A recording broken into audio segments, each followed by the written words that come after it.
The morning sun cast long shadows across the marble floors of the Japanese embassy in Washington, D.C., as Ambassador Kichisaburo Nomura adjusted his formal diplomatic attire one final time. It was December 6, 1941, and the weight of his nation's destiny pressed heavily upon his shoulders. Unknown to him, 6 aircraft carriers of the Imperial Japanese Navy were already cutting through the dark Pacific waters, their destination a secret that would shake the world. In Tokyo, Emperor Hirohito sat in contemplative silence within the imperial palace, his advisors having departed after hours of heated discussion. The decision had been made months earlier, but the final diplomatic charade must be played out to its bitter conclusion. Prime Minister Hideki Tojo had assured him that negotiations with the Americans were merely a smokescreen, buying precious time for Admiral Isoroku Yamamoto's audacious plan to unfold. The roots of this betrayal stretched back to July 19, 1937, when Japanese forces had crossed the Marco Polo Bridge, igniting what would become known as the Second Sino-Japanese War. President Franklin Delano Roosevelt watched with growing concern as Japanese expansionism threatened American interests across the Pacific. The Roosevelt administration's response had been measured but firm: economic sanctions, trade embargoes, and diplomatic pressure designed to force Japan back within its borders. According to contemporary State Department records and diplomatic correspondence from this period, the breakdown in relations accelerated dramatically following Japan's invasion of French Indochina in September 1940. Secretary of State Cordell Hull had grown increasingly frustrated with Japanese duplicity. In meeting after meeting, Ambassador Nomura would speak of peace while Japanese forces continued their aggressive expansion throughout Southeast Asia. Hull's patience had worn thin, particularly after intercepted communications revealed Japan's true intentions. The American cryptographers, working in utmost secrecy, had broken the Japanese diplomatic code known as Purple, giving the Roosevelt administration unprecedented insight into Tokyo's strategic thinking. On the other side of the Pacific, Admiral Yamamoto stood on the bridge of the aircraft carrier Akagi, his weathered face betraying none of the inner turmoil that had plagued him for months. He had studied at Harvard University, served as a naval attaché in Washington, and understood American industrial capacity better than most of his colleagues. Yet duty to his emperor had compelled him to devise a plan that he privately feared might awaken a sleeping giant. The strike force, designated Kido Butai, consisted of 6 aircraft carriers: Akagi, Kaga, Soryu, Hiryu, Shokaku, and Zuikaku. These floating airfields carried over 400 aircraft, their pilots trained to perfection for this singular mission. Vice Admiral Chuichi Nagumo commanded the task force, though Yamamoto's strategic vision guided every aspect of the operation. In Washington, President Roosevelt reviewed the latest intelligence reports with growing alarm. Japanese diplomatic traffic suggested something momentous was approaching, but the exact nature remained frustratingly unclear. General George Marshall and Admiral Harold Stark had been briefed on the intercepts, yet Pearl Harbor seemed an unlikely target. The Philippines, British Malaya, or the Dutch East Indies appeared more probable objectives for Japanese aggression. The final diplomatic meetings between Hull and Nomura had taken on an increasingly surreal quality.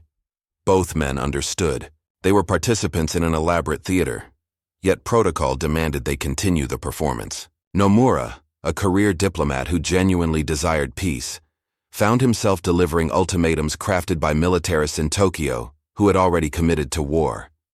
As evening fell on December 6th, the Japanese strike force maintained radio silence while approaching their target. In Pearl Harbor, sailors aboard the battleships Arizona, Oklahoma, Nevada, West Virginia, California, Tennessee, Maryland, and Pennsylvania settled into their weekend routines, unaware that their world would be forever changed within hours. The stage was set for one of history's most devastating surprise attacks, orchestrated through months of diplomatic deception. Ambassador Nomura prepared for his final meeting with Secretary Hull, carrying documents that would serve as Japan's declaration of war. The breakdown of diplomacy was complete, and the Pacific was about to explode into flames that would consume nations and reshape the global order. The ornate clock in Secretary Hull's office ticked toward 1 o'clock on the afternoon of December 7th, 1941, as Ambassador Nomura and Special Envoy Saburo Kurusu waited nervously in the State Department's reception area. Both diplomats carried sealed documents that would formally sever relations between their nations, though neither suspected that Japanese aircraft were already approaching Hawaiian airspace at that very moment. Hull's secretary had delayed the meeting by claiming scheduling conflicts, a fortunate circumstance that would later prove historically significant.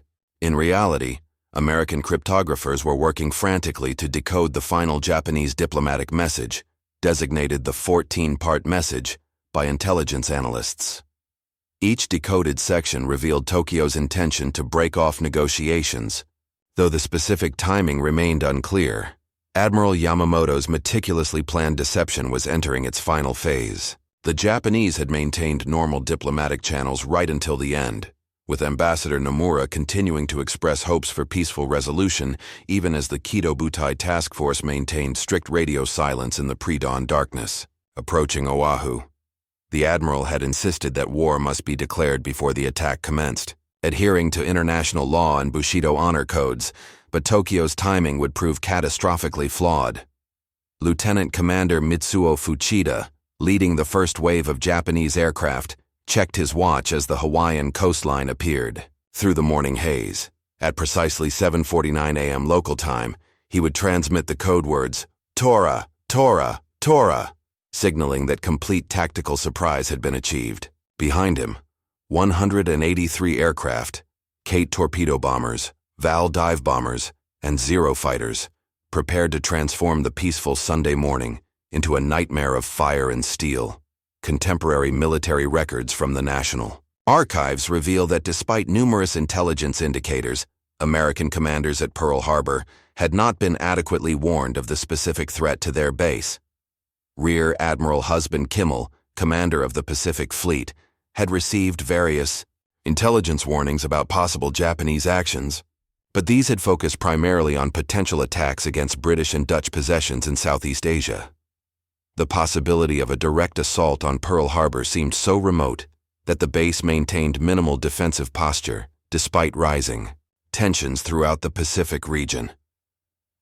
At Ford Island Naval Air Station, Lieutenant Commander Logan Ramsey was reviewing routine paperwork when the first explosion shattered the morning calm. Through his office window, he witnessed Kate torpedo bombers skimming just above the harbor waters, their deadly payloads aimed at the heart of America's Pacific naval power. The sight seemed so impossible that several witnesses initially mistook the attacking aircraft for an elaborate training exercise gone wrong. Aboard the battleship Arizona, Captain Franklin Van Valkenburg was preparing for church services when general quarters sounded throughout the vessel. The ship's crew rushed to battle stations, but years of peacetime routine had not prepared them for the intensity of coordinated aerial assault. Within minutes, bombs and torpedoes were striking American warships with devastating precision, sending towering columns of smoke and flames skyward across the harbor. The Japanese had achieved complete tactical surprise through a masterful combination of diplomatic deception and operational security. While Ambassador Nomura continued his charade in Washington, claiming to seek peaceful solutions to Pacific tensions, Japanese aircrew were methodically destroying the American battleship fleet that represented the primary obstacle to Tokyo's expansionist ambitions throughout the region. Radio operator. First Class James Rasmussen aboard the destroyer Ward had detected and engaged a midget submarine attempting to penetrate Pearl Harbor's defenses at 6:45 a.m., but this warning failed to trigger adequate alert procedures. The peacetime mindset that had prevailed throughout the Hawaiian command structure proved tragically inadequate when confronted with Japan's carefully orchestrated aggression.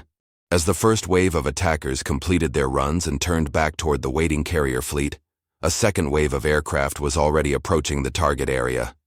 The diplomatic deception that had masked Japan's true intentions for months was finally exposed, but the revelation came too late to prevent the catastrophic damage that would propel America into World War and forever change the balance of power in the Pacific theater.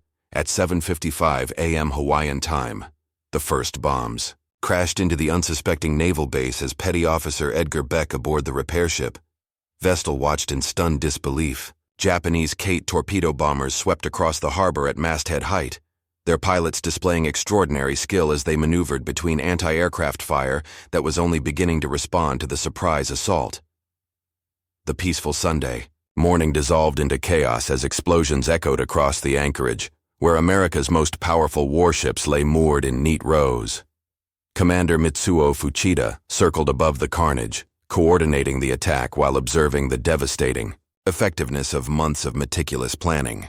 Below him, the battleship Oklahoma shuddered under multiple torpedo impacts, slowly rolling over as seawater flooded her compartments. Sailors trapped inside pounded desperately on the hull as their ship became their tomb, their muffled cries barely audible above the roar of aircraft engines and exploding ordnance. The most catastrophic moment came at 8:06 a.m. when a Japanese bomb penetrated the Arizona's forward magazine. The massive explosion lifted the entire bow section of the battleship, vaporizing over 1,000 sailors in an instant, and creating a fireball that rose nearly 1,000 feet into the Hawaiian sky. Captain Van Valkenburg and Admiral Isaac Kidd perished in the blast, their bodies never recovered from the twisted wreckage that would become a memorial to American sacrifice. Seaman First Class Donald Stratton, stationed in the Arizona's forward gun director, survived the magazine explosion only to find himself trapped in a compartment filling rapidly with smoke and flames. The heat was so intense that his skin began to blister, yet he and 5 other sailors managed to escape across a line thrown from the repair ship Vestal. Their harrowing ordeal exemplified the courage displayed by countless Americans who found themselves thrust into combat without warning or preparation. Military casualty reports compiled immediately after the attack, now housed in the National Archives, document the staggering human cost of Japan's surprise assault on Pearl Harbor. Lieutenant Kenneth Taylor and Second Lieutenant George Welch managed to reach Halaiwa Airfield during the attack, taking off in P-40 Warhawk fighters to engage the Japanese aircraft. Despite being vastly outnumbered, they shot down several enemy planes, demonstrating that American forces could fight back effectively when given the opportunity. Their heroic actions provided inspiration during those dark hours when victory seemed impossible.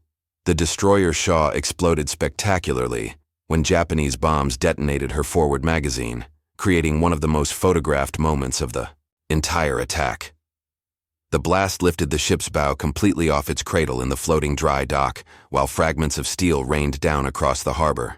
Amazingly, the Shaw would later be repaired and returned to service, testament to American industrial resilience and determination.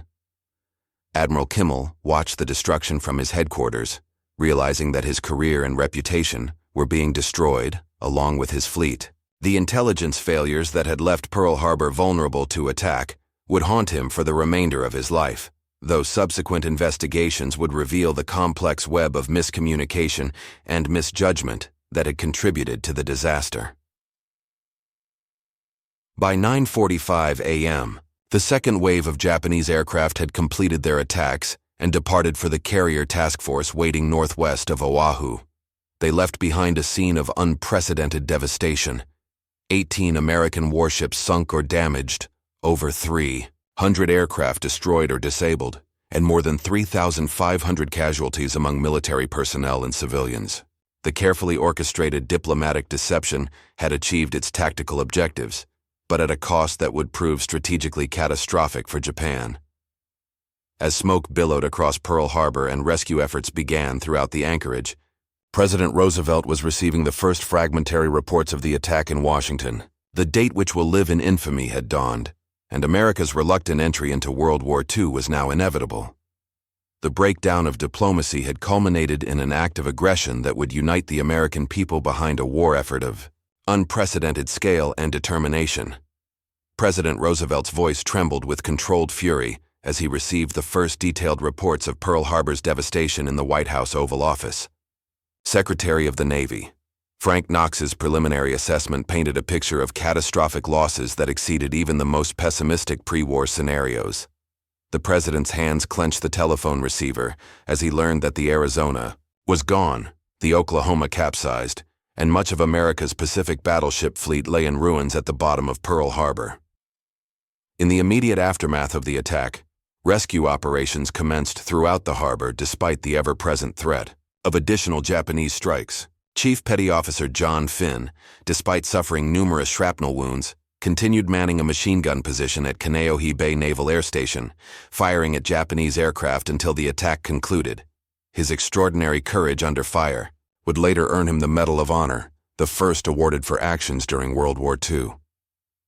The human cost became apparent as rescue crews worked desperately to free sailors trapped in the overturned Oklahoma. 32 men would eventually be rescued from air pockets within the capsized battleship, but over 400 of their shipmates had perished when the vessel rolled over after sustaining multiple torpedo hits. The rhythmic hammering of survivors against the hull created an haunting soundtrack to the rescue efforts that continued for days after the attack. Admiral Nagumo, commanding the Japanese strike force from the carrier Akagi, faced a crucial decision as his aircraft returned from their successful mission.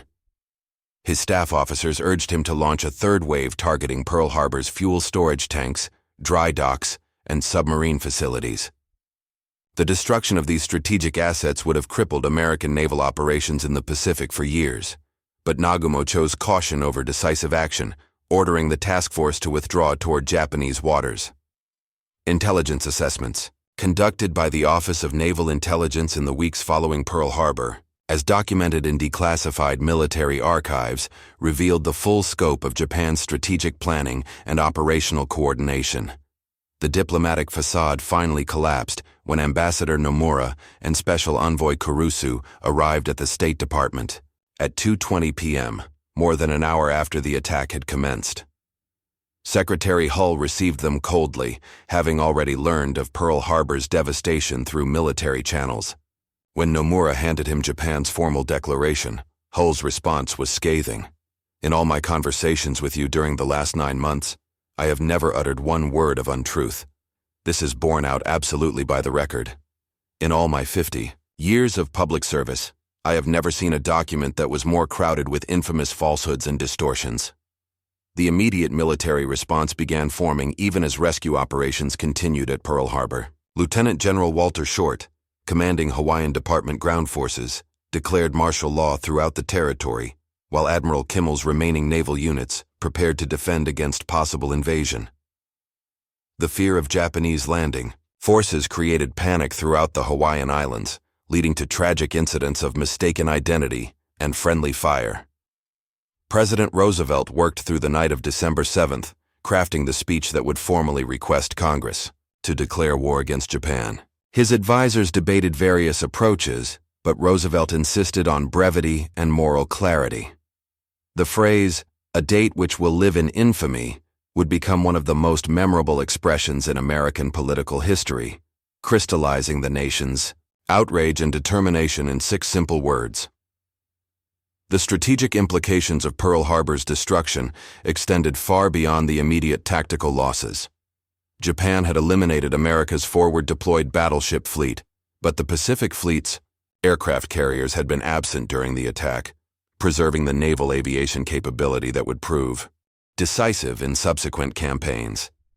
Admiral Yamamoto's fears about awakening a sleeping giant would prove prophetic as American industrial capacity mobilized for total war. As December 7th drew to a close, the breakdown of diplomacy that had masked Japan's aggressive intentions was complete. The carefully orchestrated deception had achieved tactical surprise, but guaranteed America's full entry into World War II. The Pacific Theater would now become the stage for a titanic struggle between industrial democracies and militaristic authoritarianism, with Pearl Harbor serving as the catalyst for America's transformation into a global superpower. The dawn of December 8, 1941, brought no relief to the devastated naval base as thick black smoke continued rising from the sunken battleships scattered across Pearl Harbor. Rear Admiral William Furlong, commanding the base's naval district, surveyed the wreckage from his flagship Oglala and began the monumental task of assessing damage and organizing recovery operations. The scale of destruction defied comprehension. Over 2,400 Americans dead, nearly 1,200 wounded, and the Pacific Fleet's battle line virtually eliminated in a single morning's work. President Roosevelt's address to Congress at 12:30 p.m. Eastern Time electrified the nation and formally ended America's neutrality in World War II. His famous declaration that December 7th was "a date which will live in infamy" resonated throughout the country, uniting Americans behind a war effort that would ultimately involve over 16 million military personnel. The vote for war was nearly unanimous. 470 votes in favor in the House of Representatives, with only one dissenting vote from Representative Jeanette Rankin of Montana. The immediate aftermath revealed both the effectiveness of Japanese planning and the catastrophic intelligence failures that had left Pearl Harbor vulnerable. Admiral Kimmel and General Short bore the initial blame for their command's lack of preparedness, though subsequent investigations would reveal systematic breakdowns in communication and threat assessment throughout the military hierarchy. Both officers were relieved of command within days, their careers ended by the disaster they had failed to prevent. Admiral Chester Nimitz received orders to assume command of the Pacific Fleet, inheriting a force decimated by the surprise attack, but not entirely destroyed. The carriers Enterprise, Lexington, and Saratoga had escaped destruction, providing the foundation for America's eventual naval resurgence in the Pacific theater. Nimitz would prove instrumental in transforming tactical defeat into strategic victory through innovative use of naval aviation and amphibious warfare. Declassified documents from the Roosevelt Presidential Library reveal the extent to which Pearl Harbor transformed American strategic thinking and military doctrine in the immediate aftermath of the attack. The psychological impact of Pearl Harbor extended far beyond military circles, fundamentally altering American perceptions of national security and international engagement. The isolationist movement, which had commanded significant political support before December 7th, collapsed virtually overnight as Americans recognized that geographic distance provided no protection against modern warfare. The attack had brought the war directly to American territory for the first time since the War of 1812. Japanese celebrations of their tactical success proved premature, as Admiral Yamamoto's warnings about America's industrial potential began materializing. Within weeks of Pearl Harbor, President Roosevelt announced production targets that seemed impossible: 60,000 aircraft annually, 45,000 tanks, and 8 million tons of shipping. These goals, initially dismissed as propaganda by Axis leadership, would be exceeded as American industry transformed itself for total war production. The human stories emerging from Pearl Harbor captured the nation's imagination and provided powerful motivation for the war effort. Doris Miller, an African-American cook aboard the West Virginia, manned anti-aircraft guns during the attack despite having no formal training, shooting down at least one Japanese aircraft.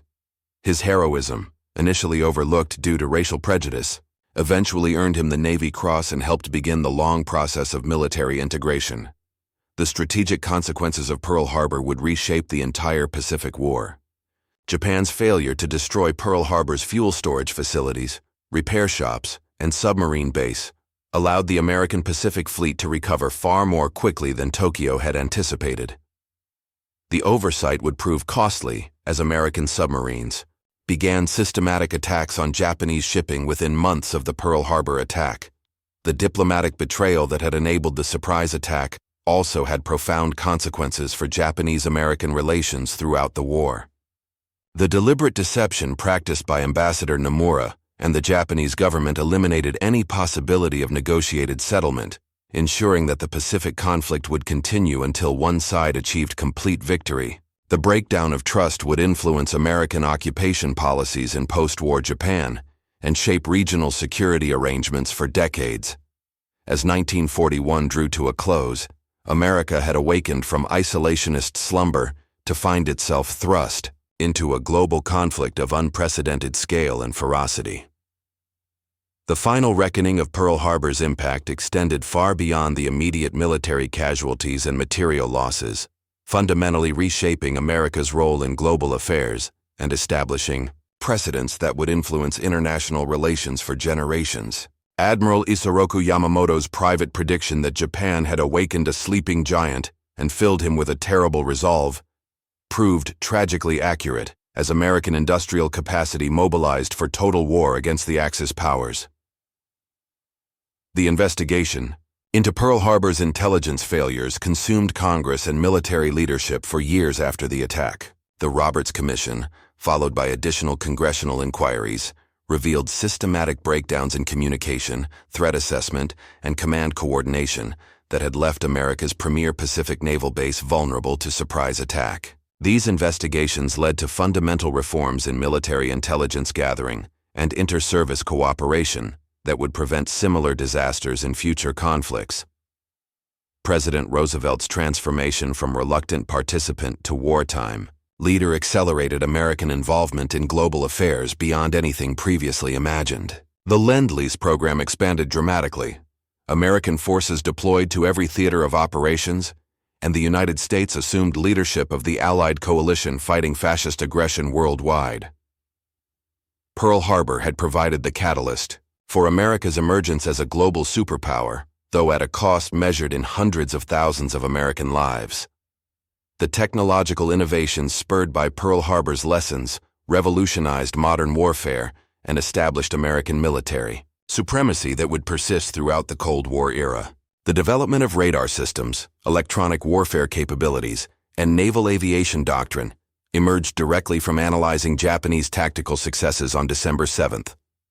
American aircraft carriers, rather than battleships, became the dominant naval weapons platform, a transformation accelerated by Pearl Harbor's destruction of the traditional battle line. Military historians, as documented in the official histories compiled by the Department of Defense, continue to debate whether Pearl Harbor represented avoidable intelligence failure or inevitable consequence of Japanese strategic deception. The human cost of diplomatic betrayal resonated throughout American society, influencing attitudes toward international engagement and military preparedness for decades following World War II.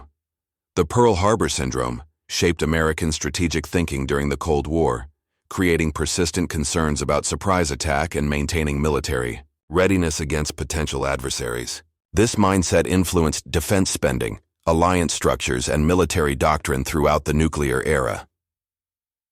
The memorial established at Pearl Harbor transformed the site from scene of military disaster into symbol of American resilience and determination. The Arizona Memorial, dedicated in 1962, preserves the memory of those who perished while serving as a reminder of the consequences when diplomacy fails and nations resort to military aggression. Over 2 million visitors annually witness the site where America's entry into World War II began with such devastating suddenness.